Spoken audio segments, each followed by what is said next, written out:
Hello friends, you are welcome to EduSearch Hub. Today we will discuss about the states of matter. This is the part 2 of chapter number 1, Science NCERT class 9th. So, let us start. Observe different types of matter around you. What are its different states? तो generally आपने जो देखी होंगी वो तीन states देखी होंगी, solid, liquid and gas. Plasma या एक्वेस के बारे में आपसे इसमें डिस्कस नहीं किया गया है. आपको केवल तीन ही समझनी है, solid, liquid and gas. So these states of matter arise due to the variation in the characteristics of particles of matter. तो ये कैरेक्टरिस्टिक्स क्या होंगे? इसमें पार्टिकल का साइज है, पार्टिकल का शेप है, पार्टिकल का स्ट्रक्चर है, पार्टिकल्स के बीच में स्पेस है. तो ये सब डिसाइड करते हैं कि उसकी प्रॉपर्टी कैसी होगी, वो सॉलिड होगा कि लिक्विड होगा कि गैसियस होगा कि प्लाज्मा होगा, क्या होगा. सो this is all decided by these characteristics, the shape of the particle, the size of the particle, space between the two particle, etc. So now let us study about the properties of these three states of matter in details. So the solid state के बारे में आपको यहाँ पर कुछ बताया गया है एक्टिविटी 1.9 में, तो उसके बारे में हम डिस्कस कर लेते हैं.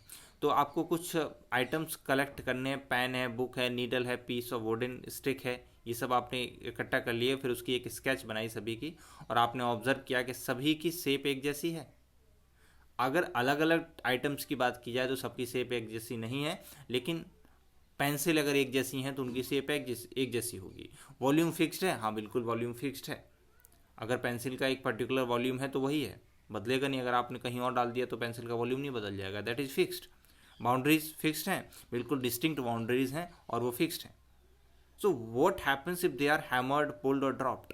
अगर उनको हैमर्ड किया जाता है तो वो क्या हो जाता है, उनमें उनकी शेप बदल जाएगी. अगर वो फ्लेक्सिबल है, स्ट्रेचेबल है, टूट जाएंगी, फूट जाएंगी. पुल की जाती है तो स्ट्रेचेबल है तो खींच जाएंगी, ड्रॉप की जाती है तो फ्रेजाइल है तो टूट जाएंगी. तो ये सब उनमें हो सकता है. So are this capable of diffusing into each other? So this is not possible. Diffusing का मतलब ये बताना चाहते हैं, अगर आपने जैसे दूध है, दूध में पानी डाला तो वो एक दूसरे में मिक्स हो जाते हैं, डिफ्यूज़ हो जाते हैं. लेकिन पेंसिल में रबड़ थोड़ी ना डाल सकते हो आप, या रबड़ में पेंसिल थोड़ी ना डाल सकते हो, तो वो डिफ्यूज़ नहीं हो सकते हैं. तो ये तो बिल्कुल बेहुदा बात है. So try compressing them by applying force. Are you able to compress them? Definitely. कुछ हैं जिनको आप कंप्रेस कर सकते हो, कुछ को कंप्रेस आप नहीं कर सकते हाथ से, क्योंकि उनको कंप्रेस करने के लिए आपको बहुत ही ज़्यादा फोर्स की आवश्यकता पड़ती है. फॉर एग्जांपल एक रबर है, रबर एक सॉलिड है, आपको पता है, आप उसको कंप्रेस कर सकते हो क्योंकि वो काफ़ी ज़्यादा स्ट्रेचेबल है. लेकिन यदि आपसे बोला जाए कि आप आयरन पीस को अपने हाथ से कंप्रेस कर दो, हाँ भाई द रॉक हो तो बात अलग है, आप कोई बॉडी बिल्डर हो, बॉडी बिल्डर भी कर दिया जरूरी नहीं है, तो इसके लिए बहुत ही ज़्यादा फोर्स की ज़रूरत होती है. I was just joking. So all the above are examples of solids. So we can observe that all these have a definite shape. सबकी क्या है, अपनी एक डेफिनेट शेप है. पेंसिल है तो पेंसिल की शेप अपनी डेफिनेट है. कैंडल है तो उसकी अपनी शेप डेफिनेट है. हाँ, हालांकि कैंडल को अगर आप पिघलाओगे तो वो शेप बदल जाएगी, वो अलग अलग मुद्दा है. सो डिस्टिंक्ट बाउंड्रीज हैं, फिक्स्ड वॉल्यूम्स हैं. So that is have negligible compressibility. Solids में क्या होता है, नेग्लिजिबल कंप्रेसिबिलिटी होती है, means the compressibility is very less. So solids have a tendency to maintain their shape when subjected to outside force. जब उन पर क्या आउटसाइड फोर्स अगर लगाया जाता है तो टेंडेंसी उनकी कैसी होती है, वो अपनी स्टेट को मेंटेन करना चाहती हैं. यानी कि आपने किसी रबर को खींचा, जैसे ही आप छोड़ोगे तो अपनी स्टेट में आती है. इसी तरीके से आपने किसी भी चीज़ को मोड़ा तो वो अपनी स्टेट में आना चाहिए. तो उनकी एक टेंडेंसी होती है, क्या टेंडेंसी होती है, अपनी शेप को मेंटेन रखने की. सो सॉलिड्स में break under force but it is difficult to change their shape, so they are rigid. आप उनको तोड़ सकते हो, फोड़ सकते हो, शेप को भी चेंज कर सकते हो, लेकिन उसके लिए आपको बहुत ही ज़्यादा फोर्स लगाना पड़ेगा, क्योंकि वो किस स्टेट में होते हैं, काफ़ी ज़्यादा रिजिड होते हैं और सॉलिड स्टेट में होते हैं. So consider the following. First is what about a rubber band? Can it change its shape on stretching? Is it a solid? तो ये तो आपको पता है, आप इसको स्ट्रेच करते हो तो वो स्ट्रेचेबल है. तो फिर आप बोलोगे सॉलिड कैसे हुआ जब स्ट्रेच हो रहा है? नहीं, there are some exceptions in this. Stretch हो जाती है, उसकी प्रॉपर्टी है ना. So second, what about sugar and salt? When kept in different jars these take the shape of the jar. ये आपके डाउट्स क्लियर कर रहे हैं एनसीईआरटी। एनसीईआरटी की यही तो खूबसूरती है, आपके मन में जो डाउट्स हैं पहले उनको क्लियर करते हैं, फिर समझाते हैं, आपको समझ में आ जाए क्लियरली। तो ये चीज़ तो बिल्कुल क्लियर होगी। अब शुगर के डिफरेंट पार्टिकल्स होते हैं, there are different particles of sugar, you know, वो सभी पार्टिकल्स कंबाइन रूप में वहाँ पर रखे हुए हैं। आप कितना भी बड़ा कुछ भी ले लो, अगर बहुत सारे हैं तो वो एक साथ में फिक्स हो जाएंगे। तो पार्टिकल जो उसका एक है उसकी शेप चेंज नहीं हो रही है। यहाँ पर क्या हो रहा है कि अलग अलग पार्टिकल्स हैं, वो एक दूसरे के बीच में स्पेस है उसमें एडजस्ट हो रहे हैं, तो इसलिए ऐसा है। So what about sponge? तो स्पॉन्ज में भी क्या है, स्पॉन्ज के बीच में क्या होता है, स्पेस होता है जिसमें एयर भरी होती है। जब आप उसको दबाते हो तो एयर बाहर निकल जाती है, जब छोड़ते हो तो एयर फिर से अंदर आती है। तो ये भी सॉलिड ही है। तो ये चीज़ें आपको क्लियर होंगी। इसके आगे आंसर्स दे रखे हैं। So all the above are solids as first, a rubber band changes shape under force and regains the same shape when the force is removed. So if excessive force is applied it breaks, मतलब एक काफ़ी ज़्यादा अगर force apply किया जाता है so that breaks. ये चीज़ आपको क्लियर होगी। So the shape of each individual sugar और salt crystal remains fixed whether we take it in our hand, put it in a plate और इन अ जार।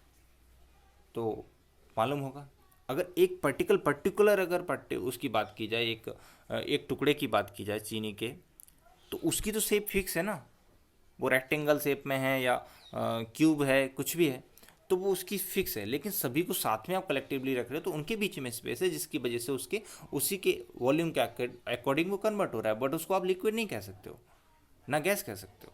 तो ये चीज़ अब क्लियर होगी। सो sponge has minute holes, बहुत छोटे छोटे holes होते हैं। जब आप उसको कंप्रेस करते हो तो क्या होता है, एयर बाहर चली जाती है, और जब आप उसको छोड़ते हो एयर अंदर आ जाती है। तो आप कहोगे कि ये क्या है, ये सॉलिड ही है, ना कि आप इसको ऐसा बोलोगे कंप्रेस बहुत ज़्यादा हो जा रहा है तो अदर स्टेट में है। तो ये चीज़ आपकी क्लियर होगी, आई होप सो। अब आगे देखते हैं द लिक्विड स्टेट, इसके बारे में एक एक्टिविटी यहाँ पर खूबसूरत दे रखी है 1.10। तो कलेक्ट द फॉलोइंग, आपको वाटर लेना है, कुकिंग ऑयल लेना है, मिल्क लेना है, जूस लेना है, कोल्ड ड्रिंक लेना है। इस तरीके से लिक्विड स्टेट में जो भी है, जो भी आपके घर पे पड़ा हुआ है, सब कुछ ले लेना, सॉरी रखा हुआ है। So containers of different shapes, put a 50 ml mark on these containers using a measuring cylinder from the laboratory. देख लेना भाई, घर पे हो व्यवस्था, स्कूल में कहीं पे भी। So what will happen if these liquids are spilled on the floor? तो भाई जिस पे फैलाए जाते हैं उस पर फैल जाएंगे, जहाँ तक फैलाओगे वहाँ तक फैल जाएंगे। अब ये मत सोच लेने का भाई 50 ग्राम दूध है, इसको यहाँ से लेके दिल्ली से मुंबई तक फैला दो, इट्स नॉट पॉसिबल। लेकिन फर्श पे आपके फर्श पे फैल जाएंगे। So measure 50 ml of any one liquid and transfer it into different containers one by one, does the volume remains the same? कैसे भाई, दूध देखा होगा, पानी देखा होगा, पानी को अगर आप ग्लास में डालते हो तो ग्लास की शेप ले लेता है, या जग में डालते हो तो जग की शेप ले लेता है। तो वो अपनी स्टेट को चेंज कर रहा है, मना थोड़ी ना कर रहा है कि भाई हम जग में नहीं जाएंगे, जाना पड़ेगा। So does the shape of the liquid remain the same? बिल्कुल बकवास, सेम कहाँ से रहेगी। आगे देखते हैं। When you pour the liquid from one container into another does it flow easily? बिल्कुल आसानी से। अगर बहुत ही ज़्यादा गाढ़ा है तो धीरे धीरे जाएगा, लेकिन अगर पानी की तरह है तो आराम से चला जाएगा, बहुत जल्दी से चला जाएगा। तो ये चीज़ तो आपकी बिल्कुल ही क्लियर होगी जनाब। आगे देखते हैं। So we observe that liquids have no fixed shape but have a fixed volume, so they take up the shape of the container in which they are kept. तो इनका क्या, वॉल्यूम इज फिक्स्ड। ऐसा नहीं, अगर 1 litre दूध है तो 1 litre ही होगा बेटा, अगर कहीं और पे अगर आप डाल दोगे तो 5 लीटर नहीं हो जाएगा।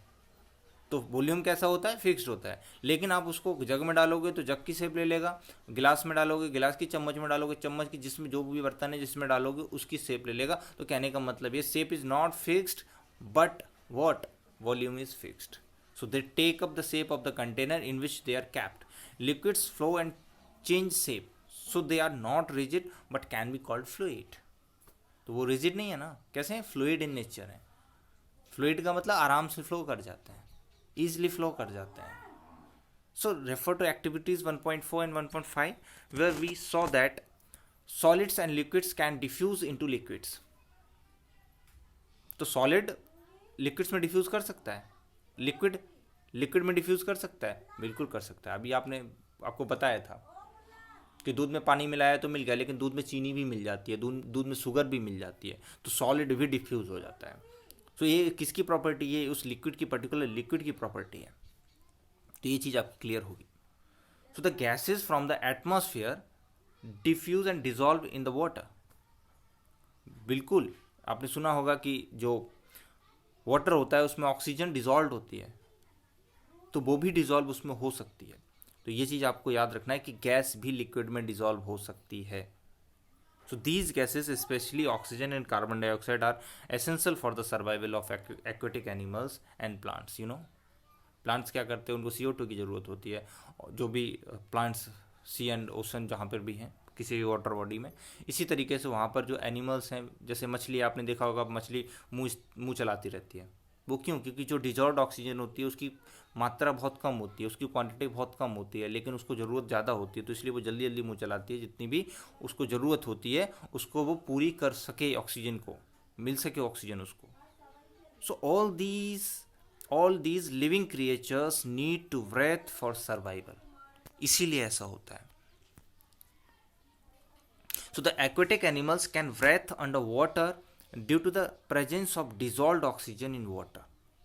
तो जो भी ऑक्सीजन डिजॉल्व्ड है, अभी आपको बताया, thus we may conclude that solids, liquids and gases can diffuse into liquids. इसलिए ये सभी क्या आप फाइनली कह सकते हो, ये सब क्या करते हैं? डिफ्यूज हो जाते हैं लिक्विड्स में, चाहे वो गैस हो, चाहे वो सॉलिड हो, चाहे वो खुद ही लिक्विड क्यों ना हो। तो ये प्रॉपर्टी आपको याद रखनी है। आपसे सीधा सा एक स्टेटमेंट दे दिया जाएगा अब MCQs में कि इसमें डिफ्यूज़ होते हैं, इसमें डिफ्यूज़ नहीं होते हैं, और आपको सही गलत बताना होगा, ट्रू फॉल्स। तो आपको अगर पता है तो आप बता सकते हो, तो इसको ध्यान रखना, आप निश्चित रूप से आप बता पाओगे। The rate of diffusion of liquids in higher than that of solids is higher than that of solids. तो सिंपल है, आप शुगर आप अगर मिक्स कर रहे हो तो उसको टाइम लगेगा घोलने में, लेकिन अगर दूध में पानी मिला रहे हो या पानी में दूध मिला रहे हो, बात तो वही है ना। तो कुछ भी मिला रहे हो तो उसको वो जल्दी मिल जाएगा, सिंपल है। So this is due to the fact that in the liquid state particles move freely and have greater space between each other as compare to particles in the solid state. समझ में आ गया? ये बहुत ही important point है, ये आपको समझ में आना चाहिए, ये समझ में आएगा। So this is due to the fact that in the liquid state particles move freely. Liquid states में क्या होता है? पार्टिकल्स फ्रीली मूव करते हैं, लेकिन सॉलिड्स में ऐसा नहीं होता ना। सॉलिड्स में कैसे होते हैं? सॉलिड में रिजिड होते हैं, तो जब उसमें ऑलरेडी फ्रीली मूव कर रहे हैं तो वो ईजिली डिफ्यूज हो जाएंगे। डिफ्यूज का मतलब होता है, डिफ्यूज एक साइंटिफिक वर्ड है, तो डिफ्यूज का मतलब मिक्स हो जाएंगे। सिंपल है, डिफ्यूज का मतलब क्या होता है? मिक्स हो जाएंगे, तो ईजिली मिक्स हो जाएंगे, लेकिन उस कंडीशन में ऐसा नहीं होगा ना। तो ये चीज़ समझ में आ गई होगी आपको क्लियरली। सो अब उसके बाद थर्ड स्टेट आपको यहाँ पर बता रखी है, the gaseous state, and this is very important. So have you ever observed a balloon seller filling a large number of balloons from a single cylinder of gas? So inquire from him how many balloons is he able to fill from one cylinder. Ask him which gas does he have in the cylinder. तो ये तो आपको पता होगा क्या होता है उसमें। कोई हल्की गैस होगी ना, कोई हल्की गैस होगी। अब आप खुद दिमाग लगाइए, उसमें क्या हो सकता है? हीलियम हो सकती है, क्या हाइड्रोजन हो सकता है, क्या हो सकता है? तो अब उसमें होता क्या है, वो जो भी गैस भरी हुई है उसके ऊपर इतना ज़्यादा प्रेशर होता है, इतना ज़्यादा कंप्रेस किया जाता है उसको, कि वो अपनी स्टेट को चेंज कर देती है। जैसे आपने सुना होगा LPG, लिक्विफाइड पेट्रोलियम गैस। तो क्या है यहाँ पर? गैस है और लिक्विफाइड है। गैस को बहुत ही ज़्यादा प्रेशर दिया जाता है सिलेंडर में, जिससे कि वो लिक्विड में कन्वर्ट हो सके, लिक्विफाइड हो सके। इसी तरीके से इनमें भी होता है। समझ में आ रहा है ना आपको? सिंपल है। एक्टिविटी से समझते हैं इसको, बहुत अच्छी तरीके से समझ में आएगा। Activity 1.11। So take 300 ml syringes and close their nozzles by rubber corks as shown here. Remove the pistons from all the syringes, leaving one syringe untouched. Fill water in the second and pieces of chalk in the third. Insert the pistons back into the syringes. You may apply some Vaseline on the pistons before inserting them into the syringes for their smooth movement, है ना, आराम से move हो सकें, इसलिए ऐसा कर देना है. So now try to compress the content by pushing the piston in each syringe. तो ये आपको दिख रही होगी, ये क्या है, ये पिस्टन है, ये गैस इसमें भरी हुई है, ये रबर है. तो काफ़ी कुछ आपको इसमें करके देख लेना है, सब कुछ डाल के एक एक से. तो व्हाट विल यू ऑब्जर्व कि गैस जब उसमें एयर, नॉर्मली एयर भरी होती है तो उसको आप थोड़ा ज़्यादा कंप्रेस कर सकते हो, लेकिन अगर आप उसमें लिक्विड भरा हुआ है उसको बहुत ही कम, लगभग ना के बराबर, और सॉलिड में तो बिल्कुल भी नहीं कर सकते आप कंप्रेस. हाँ, बहुत ही ज़्यादा प्रेशर डालोगे तब आप थोड़ा बहुत कंप्रेस कर पाओगे. सबसे ज़्यादा कंप्रेसिबिलिटी किसकी है, सबसे ज़्यादा कंप्रेसिबिलिटी आपको गैस की मिलेगी, उसके बाद आपको लिक्विड की मिलेगी, उसके बाद सबसे कम मिलेगी तो वो सॉलिड की मिलेगी. तो this is very clear to you. So what do you observe? In which case was the piston easily pushed in? अभी आपको बताया गैसियस स्टेट में. So what do you infer from your observations? अभी हमने discuss किया कि सबसे ज़्यादा कंप्रेसिबिलिटी किसकी है, फिर किसकी है, फिर किसकी है. उनको डिक्रीजिंग या इंक्रीजिंग ऑर्डर में कंप्रेसिबिलिटी के अकॉर्डिंग अगर लगाना हो तो आप आराम से लगा सकते हैं. सबसे ज़्यादा कंप्रेसिबिलिटी गैस की है, फिर लिक्विड की है, फिर सबसे कम सॉलिड की है. So I hope that you have understood it clearly. आगे देखते हैं. So we have observed that gases are highly compressible as compared to solids and liquids. So the liquefied petroleum gas means LPG cylinder that we get in our home for cooking or the oxygen supplied to hospitals cylinders is compressed gas. Compressed natural gas means CNG. CNG ये सब क्या है, compressed है. इनको इतना ज़्यादा pressure के डाल दिया जाता है, इनको कंप्रेस कर दिया जाता है कि लिक्विड भी स्टेट में कन्वर्ट हो जाती हैं, है ना. So compressed natural gas is used as fuel these days in vehicles due to its high compressibility. Large volumes of a gas can be compressed into a small cylinder and transported easily. लेकिन सभी liquid में convert हो तो ये जरूरी नहीं है, क्योंकि बहुत सी गैस ऐसी होती हैं जिनको लिक्विड में कन्वर्ट करने के लिए आपको बहुत ज़्यादा प्रेशर की जरूरत पड़ती है. सभी हों ये जरूरी नहीं है, ये आपको याद रखना है. So we come to know of what is being cooked in the kitchen without even entering there by the smell that reaches our nostrils. So how does this smell reach us? कैसे? Because of diffusion. होता क्या है? Sorry. So अब इसमें कोई भी चीज़ आपके kitchen में बन रही हो तो वो डिफ्यूजन प्रोसेस के थ्रू गर्म होती है, तो उसमें क्या होता है, काइनेटिक एनर्जी ज़्यादा होती है पार्टिकल्स में, तो वो आपको जल्दी से स्मेल आ जाती है उसकी. लेकिन अब ये आप जैसे ही अंदर आप गए तो गैस सिलेंडर अगर लीक हो रहा हो तो उसकी आपको कैसे, क्योंकि आपको मालूम होना चाहिए कि जो LPG होती है, लिक्विफाइड पेट्रोलियम गैस, उसमें कोई भी किसी भी तरीके की ऑर्डर नहीं होती है, किसी भी तरीके की स्मेल नहीं होती है.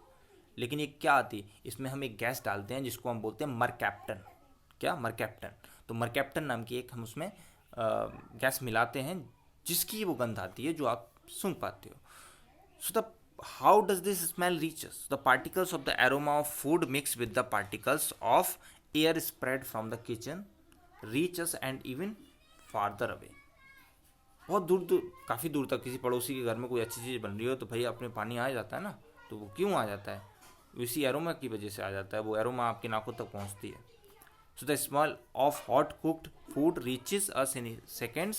Compare this with the rate of diffusion of solids and liquids. तो वो कितनी जल्दी आ जाती है. सॉलिड्स और लिक्विड्स को डिफ्यूज़ होने में बहुत ज़्यादा टाइम लगता है, यानी कि लिक्विड्स तो और भी जल्दी डिफ्यूज़ हो जाते हैं, लेकिन अगर बात की जाए सॉलिड्स की तो वो बहुत देर में डिफ्यूज़ होते हैं. तो सबसे जल्दी डिफ्यूज़ कौन होता है? गैस, फिर उसके बाद लिक्विड, फिर उसके बाद सॉलिड्स. तो सेम आपको वो चीज़ समझ में आई होगी. ये ऐसा क्यों होता है? क्योंकि उनके पार्टिकल्स सबसे ज़्यादा फ्री गैस के होते हैं, उसके बाद फिर लिक्विड के, फिर उसके बाद किसके, सबसे कम सॉलिड के. तो पार्टिकल्स के फ्री होने की वजह से ऐसा सब कुछ होता है. So this is very easy to be understood. So due to high speed of particles, वही चीज़ अभी आपको जो बताई, due to high speed of particles and large space between them gases so the property of diffusing very fast into other gases. तो ये चीज़ अभी आपको समझाई थी. So in the gaseous state the particles move about randomly at high speed. So due to this random movement, the particles hit each other and also the walls of the container. अब जब particles randomly move करते हैं तो वो क्या करते हैं, अपने चारों तरफ जो भी वॉल्स हैं उनको हिट करते हैं.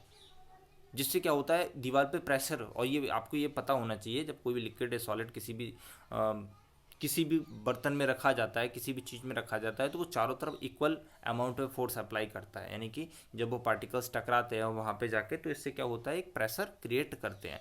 और जब आप बहुत ज़्यादा मात्रा में इसमें गैस भर देते हो गुब्बारे में, तो वो फट जाता है क्योंकि प्रेशर बहुत ज़्यादा हो जाता है, जो कि वो गुब्बारा बर्दाश्त नहीं कर सकता है। So the pressure exerted by the gas is because of this force exerted by gas particles per unit area on the walls of the container. तो अभी आपको पता है, so what is happening in this, that these gaseous particles are colliding with the walls, and वो finally किस में convert हो जाता है, फाइनली वो कन्वर्ट हो जाता है प्रेशर में। तो प्रेशर उसके ऊपर लगता है, इसलिए ऐसा होता है। तो आप यहाँ पर देखो डिफरेंट स्टेट्स के बारे में यहाँ पर आपको दिखा रखा है बड़ी खूबसूरती के साथ यहाँ पर चित्र में। ये क्या है, सॉलिड स्टेट है। तो सॉलिड के देखो ये जो पार्टिकल्स हैं काफ़ी पास है, नज़दीक है, पहली चीज़। दूसरा आपने क्या ऑब्जर्व किया, इसमें पास तो है, उनका एक स्ट्रक्चर है, एक पैटर्न में है, वो ऐसे वैसे रैंडमली नहीं है यहाँ, लेकिन ये रैंडमली मूव करते हैं। आपको मालूम है लिक्विड और गैस में तो वो आप देख रहे होंगे इसके उतने पास में नहीं है और रैंडमली यहाँ वहाँ मूव कर रहे हैं, तो इसीलिए इसका अपना एक पर्टिकुलर क्या नहीं होता है, शेप नहीं होती है। गैस में बहुत ही दूर दूर होते हैं, क्योंकि आपको मालूम हो जाए थोड़ा सा आप सेंट लेते हो, थोड़ा सा परफ्यूम लेते हो, तो थोड़ा सा परफ्यूम कितनी दूर दूर तक फैल जाता है, जाने कितने लोगों को परेशान कर सकता है। तो कहने का मतलब ये है कि इनके पार्टिकल्स काफ़ी दूर दूर होते हैं और काफ़ी दूर दूर तक फैल सकते हैं, और इनके पार्टिकल्स की जो मूवमेंट है, जो स्पीड है, बहुत ही ज़्यादा होती है। So I hope that you have understood it clearly. So there are some questions here which are given, and I hope that you will solve these very easily. So first is what? The mass per unit volume of a substance is called density. You know, density is equals to mass upon volume. यानी कि कितने volume में कितना मास है। यदि कम volume में ज़्यादा मास है तो क्या होगा, डेंसिटी ज़्यादा होगी। सिंपल है। कितना ज़्यादा टाइट है कोई चीज़, कितनी ज़्यादा टाइट है, वो उसकी डेंसिटी होती है। सो arrange the following in order of increasing density. ये आपका होमवर्क है, आप खुद करना ये क्वेश्चंस। सो ये सारे क्वेश्चंस आपको करने हैं। अगर आपको ना आए तो कमेंट बॉक्स में बता देना, क्वेश्चन लिख के मैं आपको उसमें रिप्लाई करूँगा, क्योंकि मैं तो इसीलिए अब लगा हुआ हूँ आपके भल आपको समझ में आए ज़्यादा से ज़्यादा, है ना। So can matter change its state, ये हम अगले वीडियो में देखेंगे। So I think that it is enough for today. और अगर यदि आपको ये वीडियो पसंद आया हो तो सब्सक्राइब करना चैनल को, और वीडियो को लाइक करना, जिससे कि मुझे मोटिवेशन मिल सके। Thank you very much.